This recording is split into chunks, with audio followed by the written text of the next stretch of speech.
జై శ్రీరామ్ శ్రీమాత్రే నమ శ్రీ గురుభ్యో నమ 2026 సంవత్సరం జూలై 27వ తేదీ నుంచి 2026 సంవత్సరం డిసెంబర్ 11వ తేదీ వరకు గోచారంలో కర్మకారకుడైన శనైశ్వరుడు వక్రగతిలో ఉన్నాడు. వక్రగతిలో ఆయన సంచారం ఉంటుంది. ప్రస్తుతం శనైశ్వరుడు మీనరాశిలో సంచారం సాగుతుంది. మీనరాశిలో ఆయన సంచారం ఉంది. వక్రగతిలోకి వెళ్తూ ఉన్నాడు. ఆ పీరియడ్ ఏంటి? మనకి జూలై ఎండింగ్ నుంచి డిసెంబర్ ఫస్ట్ 10 డేస్ వరకు ఉంటుంది. ఆ తర్వాత మళ్ళీ నార్మల్ గా ఆయన సవ్యగతిలోకి వస్తారు. శనీశ్వరుడు వక్రగతిలోకి వెళ్ళడము ఒక స్పెషల్ ఇంపార్టెంట్ థింగ్. అన్ని గ్రహాలు వక్రగతిలోకి వెళ్తాయి, కానీ శనీశ్వరుడు ఇప్పుడు మేజర్ ట్రాన్సిటింగ్ ప్లానెట్స్ ఉంటాయి. గురు భగవానుడు వక్రగతిలోకి వెళ్ళిన, అతిచారంలోకి వచ్చిన, శనీశ్వరుడు వక్రగతిలోకి వెళ్ళిన, అలాగే రాహుకేతువులు ఎప్పుడు కూడా వక్రగతిలోనే ఉంటారు. వాళ్ళకి డైరెక్ట్ ఉండదు. ఎప్పుడు వాళ్ళు వక్రగతిలోనే వాళ్ళ సంచారం ఉంటుంది. సో గురు శనులు ఇద్దరిది కూడా వక్రగతి ఒక స్పెషల్ ఇంపాక్ట్ సూచిస్తుంది. ఏంటంటే ఇప్పుడు అంటారు కదా, కొన్ని తారుమారు అవుతూ ఉంటాయి. ఏం తారుమారు అవుతూ ఉంటాయి? శనీశ్వరుడు వక్రగతిలో ఉండడం వల్ల కొన్ని రాసుల వాళ్ళకి ప్లస్, మైనస్ అని చెప్పను కానివ్వండి, కొన్ని రాసుల వాళ్ళకి యావరేజ్ ఉంటుంది, కొంచెం బిలో యావరేజ్ కూడా ఉంటుంది. అంటే లాభపడే రాసుల వాళ్ళకి. ఇప్పుడు ఏ రాసుల వాళ్ళకి ప్లస్ అంటే, ప్రస్తుతం ఏలినాడు శని జరుగుతున్న రాసులకి ఆయన వక్రగతిలోకి వెళ్ళడం చాలా ప్లస్. అష్టమ శని జరుగుతున్న వాళ్ళకి ఇది ప్లస్. అర్ధాష్టమ శని జరుగుతూ ఉన్న వాళ్ళకి ఇది ప్లస్. అలాగే కంటక శని ఎవరికైతే ఉందో వాళ్ళకి ప్లస్. దీంతో పాటు మీ జన్మ జాతకంలో శనేశ్వరుడు వక్రగతిలో ఉంటే, అంటే మీరు పుట్టినప్పుడు మీ జన్మ జాతకం, మీ జన్మ కుండలి తీసినప్పుడు, అప్పుడు శనేశ్వరుడు ఏ స్థానంలో అన్నా ఉండనియండి, ఆయన కనుక వక్రగతిలో ఉంటే కనుక, శనేశ్వరుడు వక్రగతిలో ఉంటే కనుక, అప్పుడు కూడా మీకు ఆయన ఎప్పుడెప్పుడు వక్రగతిలోకి వస్తాడో అప్పుడప్పుడు మంచి రిజల్ట్స్ మీరు చూస్తారు. సందేహం లేదు అందులో. ఇప్పుడు ఏలినాడు శని జరుగుతున్న రాశులు ఎవరు? కుంభరాశి వాళ్ళకి ఏలినాడు శని జరుగుతూ ఉంది. అలాగే మీనరాశి వాళ్ళకి ఏలినాడు శని జరుగుతుంది. మేషరాశి వాళ్ళకి ఏలినాడు శని జరుగుతూ ఉంది. సో మీకు ప్లస్ ఇప్పుడు ఈ వక్రగతిలోకి వెళ్ళడం మూడు రాశి వాళ్ళకి ప్లస్. అర్ధాష్టమ శని ఏ రాశి వాళ్ళకి జరుగుతుంది? ధనుసు రాశి వాళ్ళకి అర్ధాష్టమ శని జరుగుతుంది, వాళ్ళకి ఇది ప్లస్. అలాగే ఎవరికి జరుగుతుంది అష్టమ శని అంటే సింహరాశి వాళ్ళకి జరుగుతుంది, వాళ్ళకి ఇది ప్లస్. ఇప్పుడు వక్రగతిలోకి వెళ్ళడము. కంటక శని ఎవరికి జరుగుతుంది? మిథున రాశి, వీళ్ళకి ఇప్పుడు ప్లస్. అంటే ఇప్పుడు నేను చెప్పిన ఈ రాశుల వాళ్ళకి కావచ్చు, లగ్నం వాళ్ళకి కావచ్చు. కుంభరాశి వాళ్ళు కుంభ లగ్నం వాళ్ళు, మీన రాశి వాళ్ళు మీన లగ్నం వాళ్ళకి, మేషరాశి వాళ్ళకి మేష లగ్నం వాళ్ళకి, ధనుసు రాశి వాళ్ళకి ధనుసు లగ్నం వాళ్ళకి, మిథున రాశి వాళ్ళకి మిథున లగ్నం వాళ్ళకి, సింహ రాశి వాళ్ళకి సింహ లగ్నం వాళ్ళకి, అందరికీ కూడా మంచి ఫలితాలను చూస్తారు.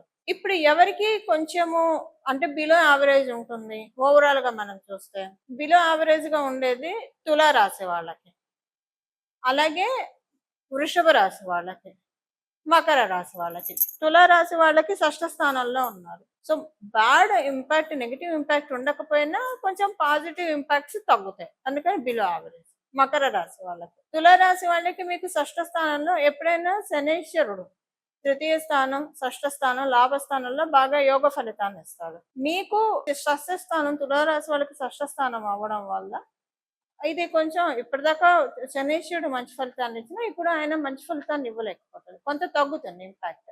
మకర రాశి వాళ్ళకి మీకు తృతీయ స్థానంలో ఆయన సంచారం జరుగుతుంది. సో అది మంచిదే యాక్చువల్గా అయితే. కాకపోతే ఇప్పుడు దాని ఫలితాన్ని తగ్గిస్తాడు. అంటే ఏ విషయంలో తగ్గిస్తాడు? ఏదన్నా విషయంలో కొంచెము ఇబ్బంది పెడుతున్నాడా, మొట్టికాయలు వేస్తున్నాడా, ఇవి కూడా మనం చూడాలి. వృషభ రాశి వాళ్ళకి లాభస్థానంలో ఉన్నాడు. అసలు వృషభ రాశి వాళ్ళకి ఆయన పరిపూర్తిగా రాజయోగాన్ని ఇస్తాడు. ఇప్పుడు ఆయన వక్రగతిలోకి వెళ్ళడం ఏమి చేయలేని స్థితిలో ఉంటాడు. ఇప్పుడు ద్వాదశ రాశుల వాళ్ళకి, ద్వాదశ లగ్నాల వాళ్ళకి బ్రీఫ్ గా ఇలా ఉంటుందండి. ఒక్కొక్క రాశి వాళ్ళకి మీ రాశిని అనుసరించి, అలాగే మీ లగ్నాన్ని అనుసరించి ఏమేమి ఫలితాలు ఉంటాయి, అలాగే ఒకవేళ నెగిటివ్ ఇంపాక్ట్ ఉంటే దాని నుంచి ఎలా బయటపడాలి, పాజిటివ్ ఇంపాక్ట్స్ ఉంటే దాన్ని పెంచుకోవడానికి ఇంకా ఏం చేయగలుగుతాము, ఇవన్నీ కూడా మనం ఇప్పుడు చూద్దాము. ప్రతి ఒక్క రాశి వాళ్ళకి కూడా విడివిడిగా చూద్దాం. ఇప్పుడు ఇంకొక స్పెషల్ సిగ్నిఫికెన్స్ ఏంటంటే, గురు భగవానుడు కర్కాటక రాశిలో ఉంటూ, ఆయనకి ఉచ్చ రాశి అయిన కర్కాటక రాశిలో ఉంటూ శనేశ్వరుడిని నవమ దృష్టితో చూస్తూ ఉన్నాడు. శనేశ్వరుడిని ఆ నవమ దృష్టితో, మీనరాశిలో కదా ఆయన ఉన్నది, నవమ దృష్టితో చూస్తూ ఉన్నాడు. నవమ రాశి అవడం వల్ల ఆయనకి ప్రత్యేక దృష్టిలు ఉంటాయి కూడా కాబట్టి, నవమ దృష్టితో శనేశ్వరుని చూడడము ఆయన ఉన్నది మీనరాశి. మీనరాశికి అధిపతి కూడా గురు భగవానుడే. ఇది ఒక స్పెషల్ ఇంపాక్ట్ చూపిస్తూ ఉంది.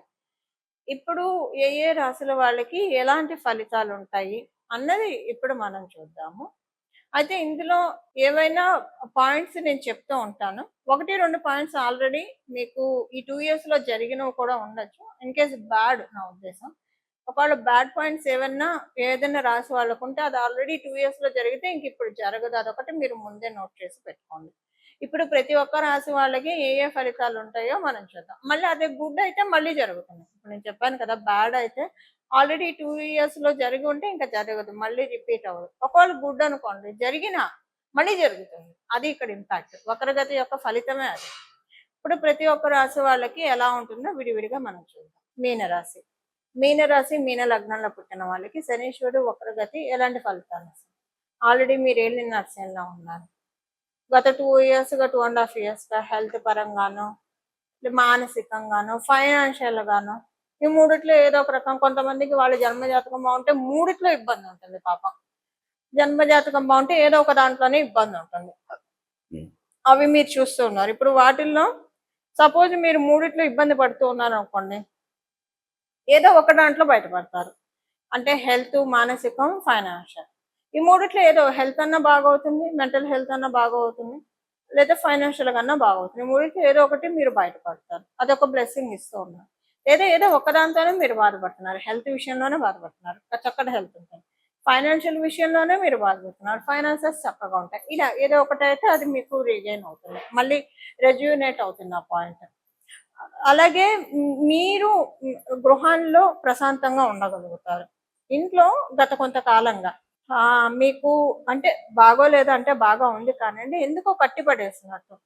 మీకు ఇష్టం లేని వ్యక్తులు మీ ఇంటికి వచ్చి పోవడం వల్ల కావచ్చు, లేదా ఇంట్లో కొన్ని అన్‌కండిషనల్ సిట్యుయేషన్స్ వీటిల వల్ల మీరు ఇంట్లో ప్రశాంతంగా ఉండలేకపోతున్నారు. అలాగే మీ తల్లిగారికి కూడా గత 2 ఇయర్స్‌గా ఒక రకంగా టార్చర్ ఆ పరిస్థితుల రీత్యా. అవన్నీ కూడా ఇప్పుడు రివర్ట్ అయ్యి అంటే మొత్తం సమస్య పోతాయి.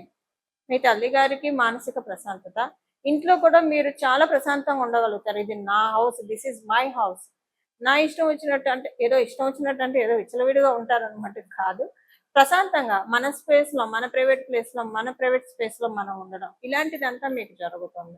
దానికి ఇప్పుడు మంచి చక్కటి అవకాశము. అలాగే గృహయోగానికి కూడా అవకాశం ఉంది. మీనరాశి, మీన లగ్నంలో పుట్టిన వాళ్ళకి. కమింగ్ 1 ఇయర్‌లో గృహయోగానికి అవకాశం ఉంది. ఒకవేళ గృహం కాకపోతే వెహికల్ కాకపోతే ఏదైనా ఒక మంచి విలువైన వస్తువు కొనుక్కుంటారు. దీనికి అవకాశం చక్కగా డెస్టినీ కలగజేస్తా ఉంది. మీరు వివాహ ప్రయత్నాలు చేస్తుంటే వివాహ ప్రయత్నాలు సక్సెస్‌ఫుల్‌గా ఉంటాయి. వైవాహిక జీవితంలో పరపత్యాలు ఉంటాయి. అవి సెటిల్ డౌన్ అవుతాయి. బాగా ఉంటాయి. మీ జీవిత భాగస్వామి యొక్క హెల్త్ బాగోకపోతే హెల్త్ బాగా ఉంటుంది ఇప్పుడు. ఇలా అలాగే మీరు వ్యాపారస్తులైతే కనుక వ్యాపారంలో బాగా ఉంటుంది ఇప్పుడు. మంచి మార్పులు మీరు చూస్తారు. ఒక ప్రోగ్రెసివ్ మోడ్‌లో మీ వ్యాపారం వెళ్తుంది.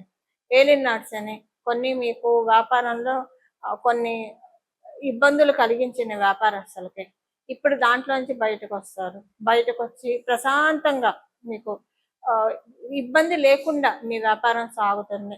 కాన్ఫిడెన్స్ చాలా ఆత్మవిశ్వాసంతోటి మీ వ్యాపారాన్ని మీరు ముందుకు కొనసాగిస్తారు. అలాగే ఉద్యోగస్తులకి. ఉద్యోగస్తులకి కూడా ఉద్యోగంలో బాగా ఇప్పుడు వ్యాపారస్తులకు, ఉద్యోగస్తులకి టూ మచ్ హార్డ్ వర్క్ అయిపోయింది. ఎంత హార్డ్ వర్క్ అంటే రాత్రి లేదు, పగలు లేదు అన్నట్టు ఉంటుంది. ఒక్కోసారి అన్నం తినడానికి కూడా తీరిక, భోజనం చేయడానికి కూడా తీరిక లేనంత హార్డ్ వర్క్. పోనీ ఫలితం ఉంటుందంటే మీకు చివరాఖరికి ఫలితం వచ్చే టైంకి ఉద్యోగస్తులైతే అసలు గుర్తింపే గుర్తించరు. మీరు చేశారు అని అనుకోరు. టీమ్ వర్క్ అంటారు. ఇట్స్ ఎ టీమ్ వర్క్ అంటారు. అదే టీమ్‌లో ఒకళ్ళు చేస్తే వాళ్ళు చేశారని చెప్తారు. మీరు చేశారని చెప్పరు. ఇదే వ్యాపారస్తులైతే మీరంతా సెట్ చేసుకొని అంతా చేస్తే ఇది గత 2 ½ ఇయర్స్‌గా జరుగుతుంది. ఇప్పుడు కొత్తగా వచ్చిందేం కాదు. 3, 4 ఇయర్స్‌గా కూడా చెప్పొచ్చు. 3 ఇయర్స్‌గా మాక్సిమం. వ్యాపారస్తులైతే మీరంతా సెట్ చేసి, మీరు కష్టపడి, మీరు డెవలప్ చేసుకొని, మీరు బిల్డ్ చేసుకొని, ఎవరో ఒకళ్ళొచ్చి గద్దలా తన్నుకుపోవడం, లేదంటే చెడగొట్టేయడం. ఇప్పుడు ఒక రామాయణంలో మనకి విశ్వామిత్రుడు అందుకే కదా వెళ్ళేది. ఆయన యాగం చేస్తూ ఉంటే తాటకి లాంటి రాక్షసులు వచ్చి రక్తాన్ని పోస్తూ ఆజ్యం పోయడానికి బదులుగా రక్తాన్ని పోస్తూ యాగాన్ని పాడు చేస్తున్నారని రామలక్ష్మణ్ని తెస్తే శ్రీరామచంద్రమూర్తి తాటకిని చంపి యాగ సంరక్షణార్థం చేసినట్టు మీకు అలానే ఉంటుంది. మీరు చేసే వ్యాపారంలో మీరంతా సెట్ చేసుకుంటారు. మీ గురించి వెళ్ళి ఆ చెడు ప్రచారాలు చేసి ఆ వ్యాపారం డీల్ మీకు రానియకుండా చేయడం, లేదా మీ పేరు చెడగొట్టడం, ఇలాంటివి చాలా జరిగాయి బిహైండ్ ద స్క్రీన్. అవన్నీ ఇంక ఇప్పుడు అవన్నీ బయట పడిపోతారు. వాటన్నిటి నుంచి రిలీజ్ అవుతారు. ఫ్రీజ్ అయ్యి ఉన్నారు వ్యాపారంలో, అన్‌ఫ్రీజ్ అవుతారు. రిలీజ్ అవుతారు. ఇది మీకు మేలు చేస్తా ఉన్నాడు. ఉద్యోగస్తులకి, వ్యాపారస్తులకి ఏకకాలంలోనే ఇబ్బందులున్నాయి. ఏకకాలంలోనే బయటపడతారు. ఇవి ఆరోగ్యరీత్యా బాగా ఉంటుంది. ఇంకా మిగతా అన్ని విషయాల్లో కూడా బాగా ఉంటుంది. ఇవి శనీశ్వరుడి యొక్క వక్రగతి సంచార ఫలితాలు మీనరాశి, మీన లగ్నాల్లో పుట్టిన వాళ్ళకి. చూసారు కదండి. ఇప్పుడు చేసుకోవాల్సిన పరిహారం. శని మహారాజు కాలపురుషుడు కుండలిలో ఆఖరి రాశి అనే వ్యయ రాశిలో ఉంటూ వక్ర గమనంలోకి వెళ్తున్నారు. అది కూడా నవమ రాశి, గురు భగవాను నుంచి నవమ రాశి గురు భగవానుడి స్వక్షేత్రము. ఇప్పుడు గురు భగవానుడు కర్కాటక రాశిలో ఉన్నాడు కాబట్టి గురు భగవాను నుంచి నవమ రాశి ఆయన స్వక్షేత్రము. ఆయన నవమ దృష్టితో మీన రాశిని చూస్తూ ఉన్నారు. ఇది ఒక గుడ్ ఇంపాక్ట్ క్రియేట్ చేయడానికి చేసుకోవాల్సిన పరిహారము. కర్మకారకుడు కాబట్టి మనం ఆచరించే కర్మల్ని బట్టి ఆయన ఫలితాన్ని, సత్ఫలితాన్ని మనకు అందజేస్తాడు. సో మీకు వీలుంటే ఎంత అంటే మీరు ఏం మంచి కార్యాలు చేయగలుగుతారో అది చేయడమే రెమెడీ. లేదా ప్రతిరోజు కూడా మీరు ఒక 11 రోజులు పెట్టుకుంటారా, 21 రోజులు పెట్టుకుంటారా, 41 రోజులు. ఏకవింశతి మంచిది, 21 రోజులు అయితే మంచిది, లేదా మండలం 41 రోజులు అయితే మంచిది. మీకు కుదరదు అంటే 11 రోజులు. ఇంకా 11 రోజులైతే కంటిన్యూగా చేయండి. 21 రోజులైనా అంటే ఆడవాళ్ళు అయితే 11 రోజులు కంటిన్యూగా, మగవాళ్ళు అయితే 41 రోజులు కూడా కంటిన్యూగా చేయగలుగుతారు. బట్ ఆడవాళ్ళ సంగతి నేను చెప్తున్నా. ఒక 11 రోజులు అయితే కన్ఫర్మ్ గా కంటిన్యూగా చేయగలుగుతారు. 21 రోజులు కూడా ఒక్కోసారి కంటిన్యూగా చేయగలుగుతారు. 41 రోజులు అంటే వాళ్ళకి కంటిన్యూగా అవ్వకపోవచ్చు. బట్ అయినా పర్వాలేదు, మధ్యలో ఒక 4-5 రోజుల బ్రేక్ వచ్చినా మళ్ళీ కంటిన్యూ చేయొచ్చు. చేయాల్సింది ఏంటంటే ప్రతిరోజు మీ ఇంటి దగ్గర ఉన్న దేవి దేవతల ఆలయానికి వెళ్ళి అక్కడ నవగ్రహాలు ఉంటారు కదా, నవగ్రహాలు ఉంటాయి కదా, అక్కడ మీరు ప్రదక్షిణం చేయాలి. ప్రతిరోజు కూడా 41 ప్రదక్షిణాలు చేయాలి. ఈ 41 ప్రదక్షిణాలు మీరు 11 రోజులు చేస్తారా, 21 రోజులు చేస్తారా, 41 రోజులు చేస్తారా మీ ఇష్టం. మీకు కుదిరి సమయం సహకరించి మీకు ఓపిక ఉంటే 108 ప్రదక్షిణాలు చేస్తే ఇంకా మంచిది. ఎందుకంటే కాలపురుషుడు కుండలిలో వ్యయ స్థానంలో ఆయన ఉన్నాడు. ఇంకా మళ్ళీ ఆయన నెక్స్ట్ సైకిల్ ప్రారంభిస్తున్నాడు. మేషరాశి నుంచి ఇంకొక సైకిల్ ప్రారంభం అవుతుంది. మేషరాశిలోకి ఆయన వెళ్ళినప్పుడు అది ఇంకొక డిఫరెంట్ సైకిల్. అంటే కాలపురుషుడు కుండలిలో మీనరాశిలో ఒక సైకిల్ ఎండ్ అయిపోతుంది. కొత్త సైకిల్ శనేశ్వరుడికి స్టార్ట్ అవుతుంది మేషరాశి నుంచి. సో మేషరాశి నుంచి మళ్ళీ మీనరాశిలో కంటే మళ్ళీ రావడానికి 30 సంవత్సరాలు ఉంటుంది. ఈ 30 సంవత్సరాల్లో మనకి ఇబ్బంది లేకుండా బాగా ఉండడానికి this is the right time. End of the point లో ఈ పరిహారం చేసుకోవడం వల్ల శనేశ్వరుడు మేషరాశిలోకి వచ్చినప్పటి నుంచి ఆ తర్వాత జరిగే ఆయన ఏ ఏ రాశుల్లోకి వెళ్ళినా ఇబ్బంది పెట్టే సిచ్యువేషన్స్ ఒకవేళ ఉంటే ఆయన వల్ల అది ఇవ్వకుండా ఆ రిజల్ట్స్ ని తక్కువ చేస్తాడు. ఇబ్బంది పెట్టే రిజల్ట్స్ ఉంటే తక్కువ చేస్తాడు. కానీ ఏదన్నా మనకి బ్లెస్సింగ్స్ ఇచ్చేవి ఉంటే వాటిని చక్కగా ఇస్తాడు. ఇబ్బంది పెట్టేవి యావరేజ్ గా చేసేస్తాడు. అలా చేయడానికి ఇప్పుడు మనకి ఇది అత్యద్భుతమైన సమయం. దానికి కారణం ఏంటి? 30 సంవత్సరాల వరకు ఎందుకు సెక్యూర్ అని చెప్తున్నా, ఇప్పుడు గురుబలం కూడా ఉంది. గోచారంలో మనందరికీ ఇప్పుడు గురుబలం ఉంది. కర్కాటక రాశిలో ఆయన ఉండడం వల్ల, ఉచ్చ రాశిలో ఉండడం వల్ల, అది కూడా ఆయన మీనరాశిని దృష్టి పెట్టాడు కాబట్టి నవమ దృష్టితోటి ఒక 30 ఏళ్ళు స్ట్రాంగ్ అండ్ సెక్యూర్ చేసుకోవడానికి సింపుల్ రెమెడీ. మీకు కుదిరితే 41 రోజులు చేయండి. ప్రతిరోజు 108 చేయండి. చాలా మంచి రిజల్ట్స్ చూస్తారు. 21 రోజులు చేయండి, 108 చేయండి. లేదా 11 రోజులు చేయండి, ప్రతిరోజు 108 చేయండి. లేదా 41 ప్రదక్షిణాలు చేయండి. మీరు ఎంత ఎక్కువ ప్రదక్షిణాలు చేస్తే అంత మంచి ఫలితాలను మీరు తీసుకోగలుగుతారు. మీకు ఆరోగ్యం సహకరించట్లేదు, 3 ప్రదక్షిణాలు అయినా చేయొచ్చు.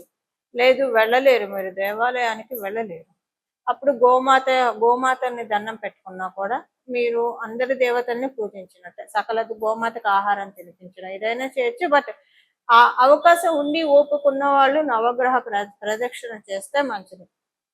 నవగ్రహ స్తోత్రం ఒక 9 సార్లు చదువుకోవడం, అంటే ఒక్కొక్క గ్రహానికి ఒక్కొక్కసారి చొప్పున 9 సార్లు చదువుకుంటే చాలా మంచిది.